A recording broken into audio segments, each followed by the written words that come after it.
continuidad, y por eso vamos a ir viendo capítulo por capítulo.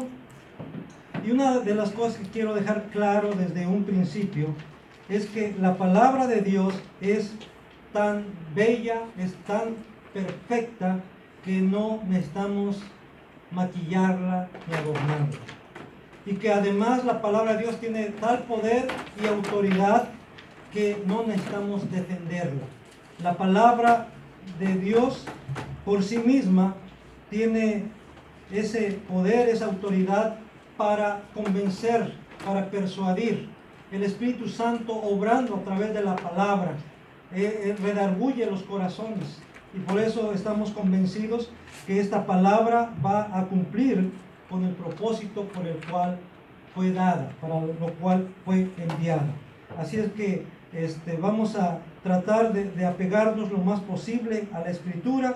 Quizás no voy a entrar en muchas explicaciones debido al poco tiempo que tenemos para poder hacer la exposición. Sin embargo, cuando haya necesidad de detenernos en algún punto importante, en algún punto de trascendencia, claro, todo es trascendente, pero hay puntos en la Escritura en los cuales a veces sí es necesario detenernos, porque a veces se le han dado diversas interpretaciones, y con la ayuda del Señor vamos a tratar de buscar la mejor interpretación posible al texto sagrado. Y nuestro tema de ahora es: la humanidad toda merece la justa ira de Dios. La humanidad toda merece la justa ira de Dios. Y ya en el capítulo 1, del versículo 18 al 32, vimos cómo los gentiles son culpables ante Dios. Eso lo vimos hace 8 días.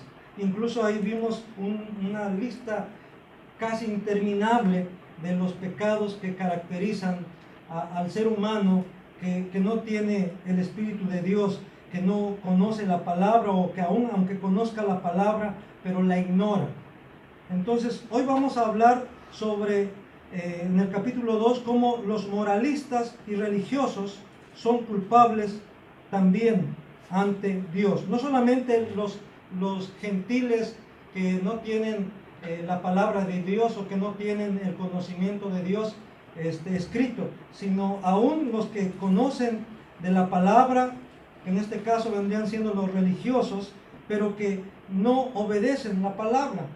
Y hay también personas que, aunque no sean religiosas, pero son moralistas, personas que se asustan ante los pecados que se mencionan en el capítulo número 1, y sin embargo también ellos son culpables delante de Dios. Ahora, ¿cómo decimos esto? Bueno, lo vemos ahí en el capítulo 2, versículo 1 y 2, donde dice: por lo cual eres inexcusable, oh hombre, quien quiera que seas tú que juzgas, pues en lo que juzgas a otro, te condenas a ti mismo, porque tú que juzgas haces lo mismo. Mas sabemos que el juicio de Dios contra los que practican tales cosas es según verdad. Los moralistas, hermanos, juzgan y condenan a los demás, pero a la vez se justifican a sí mismos en base a su propia mentira, en base a lo que ellos creen que es correcto, que está bien, y se justifican a sí mismos, cayendo en la hipocresía. Y por eso, hermanos, el Señor Jesucristo ahí en Mateo capítulo 7, versículo 1 al 5, Mateo capítulo 7, versículo 1 al 5, Él advierte a sus discípulos para no caer precisamente en este pecado de hipocresía. Mateo 7, del 1 al 5, dice así: no juzguéis para que no seáis juzgados, porque con el juicio con que juzgáis, seréis juzgados, y con la medida con que medís, os será medido. ¿Y por qué miras la paja que está en el ojo de tu hermano, y no echas de ver la viga que está en tu propio ojo? ¿O cómo dirás a tu hermano: déjame sacar la paja de tu ojo, y aquí la viga en el ojo tuyo?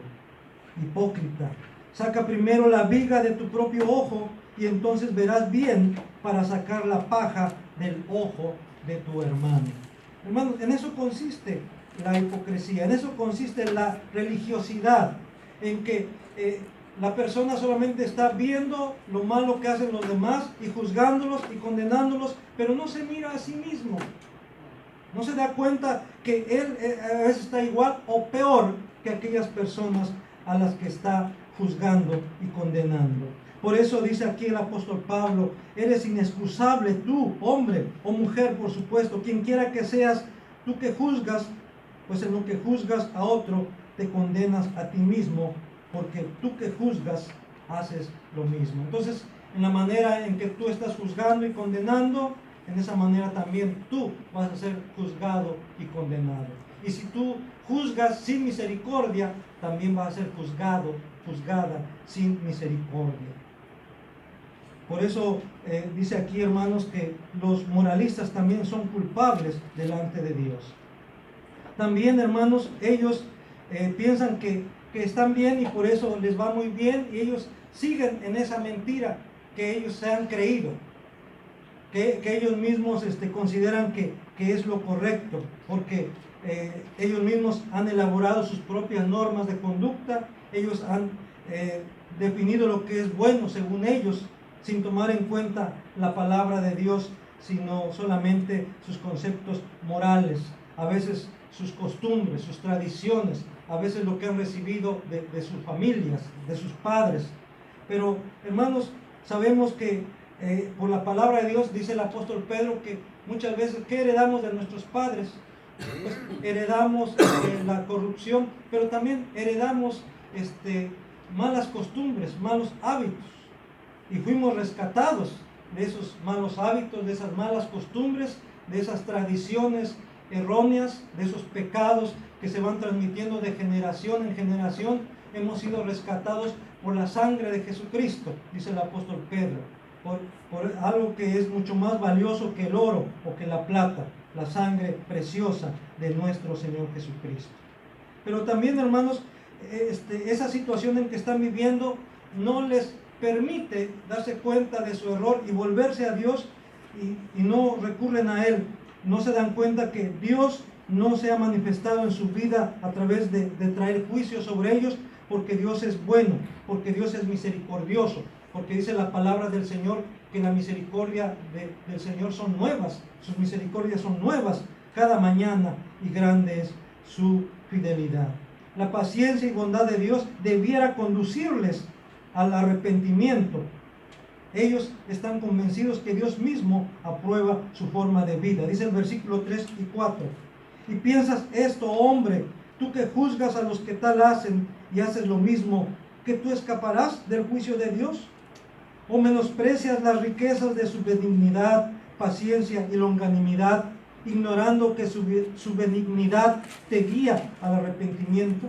Hermano, hermana, cuando nosotros estemos actuando mal, viviendo mal, y Dios nos muestre que estamos equivocados, que vamos en dirección equivocada, lo que tenemos que hacer es volvernos inmediatamente a Dios, reconocer nuestro pecado, pedirle perdón a Dios, y Él nos va a perdonar, y Él nos va a limpiar de toda maldad.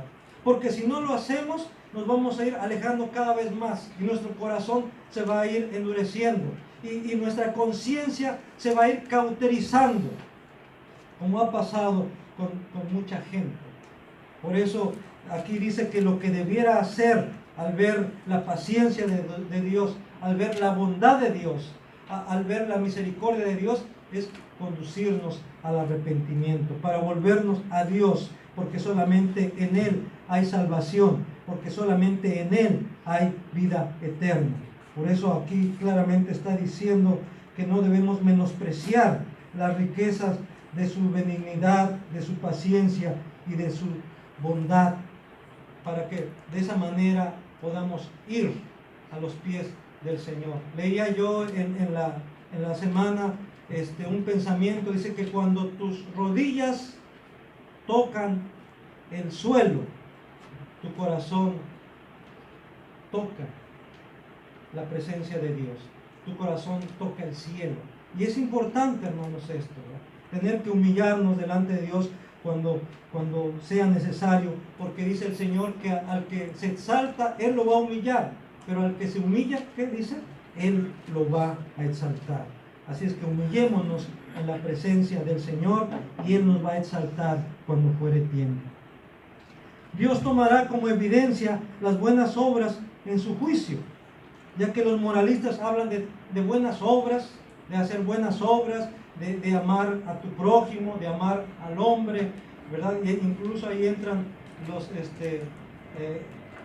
que enseñan que tenemos que amar al hombre, que el hombre es lo máximo en el universo, y los filántropos reciben ese nombre, las personas que hablan mucho acerca de amarnos unos a otros, de amar al prójimo, que ponen al hombre como el centro del universo, los filántropos. Pues bueno, dice aquí, si se habla tanto de buenas obras, pues entonces vamos a hacer buenas obras. ¿Por qué son importantes las buenas obras? Porque Dios va a tomar como evidencia, no como la causa de la salvación, no como la causa de la justificación, pero sí como la evidencia en el día del juicio, las buenas obras. Dice en el capítulo 2, versículos 5 al 11: pero por tu dureza y por tu corazón no arrepentido, atesoras para ti mismo ira para el día de la ira y de la revelación del justo juicio de Dios, el cual pagará a cada uno conforme a sus obras. Vida eterna a los que, perseverando en bien hacer, buscan gloria y honra e inmortalidad. Pero ira y enojo a los que son contenciosos y no obedecen a la verdad, sino que obedecen a la injusticia. Tribulación y angustia sobre todo ser humano que hace lo malo, al judío primeramente y también al griego. Pero gloria y honra y paz a todo el que hace lo bueno, al judío primeramente y también al griego, porque no hay acepción de personas para con Dios. Hermanos, delante de Dios no valen los títulos ni profesionales ni religiosos, ni no valen tampoco las nacionalidades. Porque en tiempo de Pablo, hermanos, los judíos, en tiempo de Jesús, los judíos pensaban que por ser judíos ellos tenían privilegios delante de Dios, que por ser judíos Dios tenía que justificarlos por ser hijos de Abraham, por ser descendientes de Abraham. Pero el Señor mismo les dijo a esos que tenían esa confianza de ser descendientes de Abraham, dijo: Dios puede levantar hijos de Abraham aún de estas piedras. Porque lo que nos hace, o lo que nos debiera hacer hijos de Abraham, es tener la misma fe que tuvo su padre Abraham. Creerle a Dios, haber creído en Jesús. Porque él mismo también les dijo: si hubiesen creído a Moisés, si creyeran a Moisés, si de veras fuesen hijos de Abraham, entonces dice el Señor Jesús, creerían también en el Hijo del Hombre. Escucharían mis palabras, decía el Señor. Por eso, hermanos, Dios va a tomar como evidencia las buenas obras, como el fruto de la justificación, como el fruto de la salvación, las buenas obras. No como la causa de la salvación, no como la causa de la justificación, pero sí como la evidencia de ser justos, como la evidencia de ser salvos, como el fruto de la salvación. Y esto lo Santiago en el capítulo 2, hablando precisamente acerca de las buenas obras y de la fe, dice Santiago en el capítulo 2, versículo 17 y versículo 22 también. Dice así también, bueno, desde el versículo 14: hermanos míos, ¿de qué aprovechará si alguno dice que tiene fe y no tiene obras? ¿Podrá la fe salvarle? Y luego dice el versículo 17: así también la fe, si no tiene obras, es muerta en sí misma. Y en el versículo 22 dice: ¿no ves que la fe actuó juntamente con sus obras y que la fe se perfeccionó por las obras? Hablando precisamente de Abraham como el padre de la fe. Y también ahí en el versículo 24: vosotros veis pues que el hombre es justificado por las obras y no solamente ¿qué? Por la fe. Y en el versículo 26: porque como el cuerpo sin espíritu está muerto, así también la fe sin obras está muerta. Hermanos, entonces la fe debe ser acompañada por las obras. La fe debe ser, las obras, perdón, debe ser la evidencia de la fe que hay en nosotros. Porque la fe sin obras está muerta. Entonces, las obras son la evidencia de nuestra fe, son el fruto de nuestra fe, son el resultado de nuestra fe, son la evidencia de nuestra salvación. Si hemos sido justificados, entonces debemos actuar como tales, como justos. Y por lo tanto nuestras obras deben de ser justas, deben de manifestar la justicia de Dios. Por eso las buenas obras serán evidencia en el día en que Dios juzgará a los hombres. Por eso también, hermanos, Dios va a juzgar tanto al judío como al griego, como al gentil, en los mismos términos. No va a haber preferencias, no va a haber privilegios. Tanto judíos como gentiles serán o seremos juzgados conforme al Evangelio, tomando como referencia las obras. Y también en el caso de los judíos, la ley. Por eso dice del versículo 12 al 15, Dios tomará como referencia la ley en su juicio. Versículos 12 al 15, volvamos a Romanos capítulo 2, versículo 12 al 15. Porque todos los que sin ley han pecado, sin ley también perecerán. Y todos los que bajo la ley han pecado, por la ley serán juzgados. Porque no son los oidores de la ley los justos ante Dios, sino los hacedores de la ley serán justificados. Porque cuando los gentiles que no tienen la ley hacen por naturaleza lo que es de la ley, estos, aunque no tengan ley, son ley para sí mismos, mostrando la obra de la ley escrita en sus corazones, dando testimonio su conciencia y acusándoles o defendiéndoles sus razonamientos. Al fin de cuentas, hermanos, Dios también va a tomar como referencia su ley en aquel juicio que Él va a llevar sobre todos los hombres, tanto los que vivan como los que hayan muerto y sean resucitados. Dice la Escritura que un día serán reunidas todas las naciones, se van a levantar los muertos de sus sepulcros y van a ser reunidos delante del trono, delante de Jesucristo, para ser juzgados, grandes y pequeños, ricos y pobres, religiosos y ateos, gentiles y judíos. Todos compareceremos ante el tribunal de Cristo. Y Él va a tomar como referencia la ley. Los que pecaron bajo la ley van a ser juzgados en base a la ley escrita, en base al Pentateuco, en base a los 10 mandamientos, en base a la Escritura, en base a la Biblia. Si conocieron la Escritura, van a ser juzgados en base a ese conocimiento que tuvieron de la Escritura. Si nunca conocieron la Escritura, pero su conciencia les decía lo que era bueno y lo que era malo, y si su misma conciencia les estaba diciendo que aquello no era bueno, que aquello era malo, y aún así lo hacían, entonces estaban pecando, estaban cayendo bajo condenación, bajo la ira de Dios. Y aun si después de hacerlo su conciencia les advirtió que lo que hicieron estuvo mal y no hubo arrepentimiento en ellos, entonces serán juzgados en base a esa conciencia que hay en ellos, que les defiende o les acusa, que les advierte de lo que es bueno y de lo que es malo. Por eso, hermanos, esto es algo que debe de ponernos a pensar muy seriamente acerca de nuestra vida, de nuestra conducta, cómo estamos viviendo delante de Dios. Los que conocen la palabra, los que conocen la ley, van a ser juzgados conforme a esta palabra, conforme a la ley.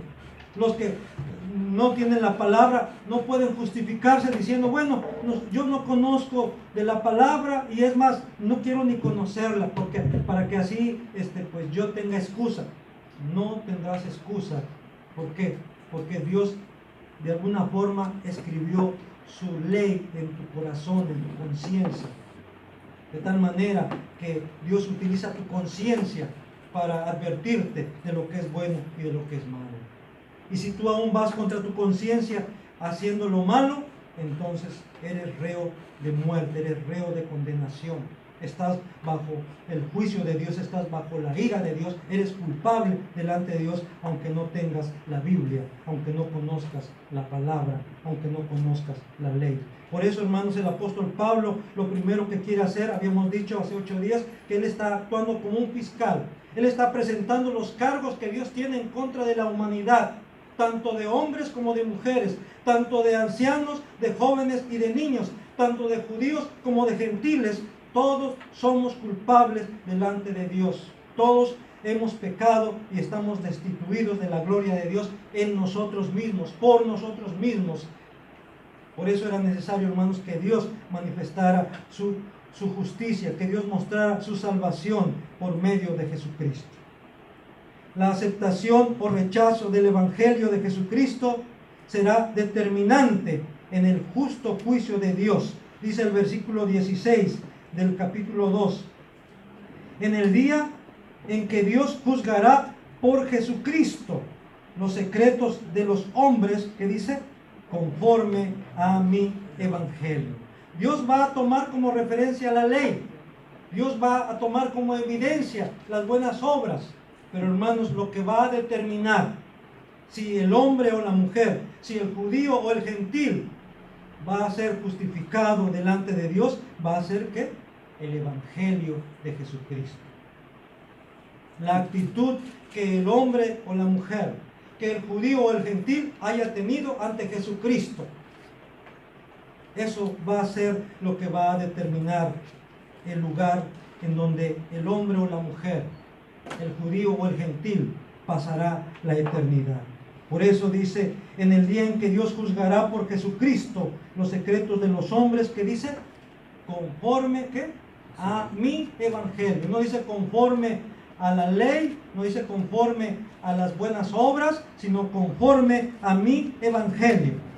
Por eso encontramos en Hechos, vamos a buscar en nuestras Biblias, en Hechos capítulo 10, versículo 42 y 43. Hechos capítulo 10, versículo 42 y 43.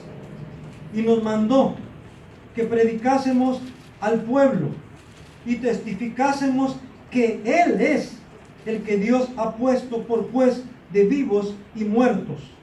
De este dan testimonio todos los profetas, que todos los que en Él creyeren recibirán perdón de pecados por su nombre. Hermanos, aquí los apóstoles, empezando por el apóstol Pedro, Juan, por Pablo mismo y todos los demás apóstoles, ellos se propusieron predicar a Jesucristo como el único medio de salvación, como el único camino de salvación, porque Él mismo así lo había proclamado. Jesús mismo había dicho que Él es el único camino, que Él es la única verdad, que Él es la única manera de llegar al Padre. Y los profetas también así lo habían enseñado. Por eso aquí está hablando el apóstol Pedro y está diciendo que ellos recibieron esta encomienda, este mandamiento por parte del Señor Jesucristo, que se predicase al pueblo, que se diese a conocer al pueblo de Israel primeramente. Jesús mismo le dijo a sus discípulos, vayan primero a las ovejas perdidas de la casa de Israel. Pero luego también nos envió a todas las naciones. Al judío primeramente, pero también al griego, pero también a los gentiles, pero también a las demás naciones. Y el mensaje, hermanos, es el mismo, tanto para el pueblo de Israel como para las demás naciones. Porque como decía el apóstol Pedro, en ningún otro hay salvación, porque no hay otro nombre debajo del cielo dado a los hombres en el cual podamos ser salvos. Solamente en el nombre de Jesucristo, solamente por medio de Jesucristo. Y por eso también el apóstol Pablo, cuando escribía ahí a los romanos, en el capítulo 14, versículo 10, Romanos 14, versículo 10, dice, pero tú, ¿por qué juzgas a tu hermano? O tú también, ¿por qué menosprecias a tu hermano? Porque todos compareceremos ante el tribunal de Cristo. Nosotros, hermanos, no fuimos llamados a juzgar Nosotros fuimos llamados a predicar el Evangelio, a dar a conocer el Evangelio. Hay quien juzga. Y no solamente va a juzgar a los demás, sino también me va a juzgar a mí. Porque como dice aquí, hermanos, es necesario que todos comparezcamos ante el tribunal de Cristo. Porque está escrito, vivo yo, dice el Señor, que ante mí se doblará toda rodilla y toda lengua confesará a Dios. Toda lengua confesará que Jesucristo es el Señor para gloria de Dios Padre. Y por último dice ahí el apóstol Pablo a los Corintios, en el capítulo 5, versículo 10. Segunda carta del apóstol Pablo a los Corintios, capítulo 5, versículo 10. Porque es necesario que todos nosotros comparezcamos ante el tribunal de Cristo, para que cada uno reciba según lo que haya hecho mientras estaba en el cuerpo, sea bueno o sea malo. Y alguien dirá, ahí está, dice que Dios nos va a juzgar según nuestras obras, si hicimos bien o si hicimos mal. Otra vez, Dios va a tomar como evidencia, pero lo que va a tomar como definitivo es si creíste o no en Jesucristo, si lo aceptaste o lo rechazaste. Porque todo aquel que recibe al Hijo, recibe la vida. Tiene vida eterna, dice, y no vendrá a condenación, sino que ha pasado de muerte a vida. Pero también dice la Escritura que la condenación vino a este mundo, porque los hombres amaron más las tinieblas que la luz, porque sus obras eran malas, y por eso no vinieron a la luz, y por eso no vinieron a Jesús, y por eso le rechazaron. Y rechazar a Jesús, hermanos, es rechazar la única oportunidad de vida, la única oportunidad de salvación. Porque fuera de Jesucristo no hay salvación. Porque fuera de Cristo no hay vida eterna. Porque fuera de Cristo solamente hay muerte y condenación. Porque la paga del pecado es muerte, mas la dádiva de Dios es vida eterna en Cristo Jesús, Señor nuestro. Romanos 6, 23. Amén.